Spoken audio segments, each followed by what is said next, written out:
Hello దోస్తులు, అందరికీ నమస్తే. బండనైతే గాలి దిగిపోతే మనం ఎట్లా నింపుకోవచ్చో ఇంటి దగ్గరనే ఒకసారి చూసుకుందాం. ఇక్కడ కనిపిస్తుంది కదా, ఇక్కడైతే ఇక్కడ కింద ఉన్నదైతే పంప్ వచ్చేసి ఇక్కడ తీసుకొచ్చింది మా బాసు. తీసుకొస్తే అది మనము బ్యాటరీకి అటాచ్ చేసుకోవాలి. రెండు క్లిప్స్ ఉంటాయి, ఒకటి ప్లస్ ఒకటి మైనస్. అది రెండు ఫిట్ చేసుకున్న తర్వాత దానికి జాయిన్ చేసిన తర్వాత అందులో అయితే ఒకటి బటన్ ఉంటుంది. ఆ బటన్ కొడుతుమంటే మనకు అందులో వాక్యూమ్ రన్ అవుతుంది అన్నట్టు. వాక్యూమ్ రన్ అయితే అందులో గాలి అనేది ఫిల్పింగ్ అవుతుంది. ఫిల్పింగ్ అయిన తర్వాత మనమైతే దాన్ని టైర్లోకి సర్వ్ చేసుకోవాలి. సర్వ్ చేసుకున్న తర్వాత అక్కడ కనిపిస్తుంది కదా, మనం మినిమం అయితే ఎండాకాలం టైంలో 220 నుంచి 230 మెయింటైన్ చేయాలి కంపల్సరీ. లేదనంటే మనకు టైర్లు బ్లాస్ట్ అయ్యే అవకాశం ఉంటుంది. 200 చలికాలం టైంలో అయితే 250 మెయింటైన్ చేయొచ్చు.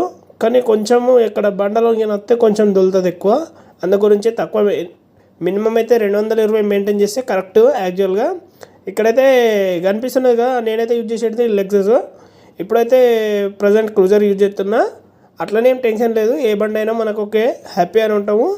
ఇక్కడ కనిపించేది అయితే ఇందులో అయితే గాలి దిగిపోయింది అన్నాడు. గాలి దిగిపోతే నేను తర్వాత చెక్ చేసిన. మా వాళ్ళు మేడం భయం పడితే నేనేం చేసినానంటే తర్వాత చెక్ చేసేసరికి ఇక్కడ ఏంటంటే అందులో సిగ్నల్స్ వస్తాయి, అన్ని BS6లు కదా. అక్కడ ఆరెంజ్ సిగ్నల్ అట్లా వచ్చిందంటే వాళ్ళు భయం పట్టేసారు అన్నాడు. నేను పోయి చెక్ చేసేసరికి అందులో గాలి తక్కువ ఉంది.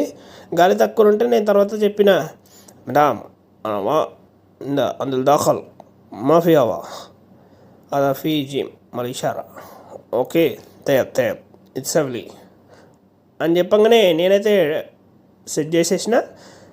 గాలి సెట్ చేసేసి తర్వాత బండి అయితే అక్కడ డ్యూటీలో అప్పగించేసేసిన. సబ్స్క్రైబ్.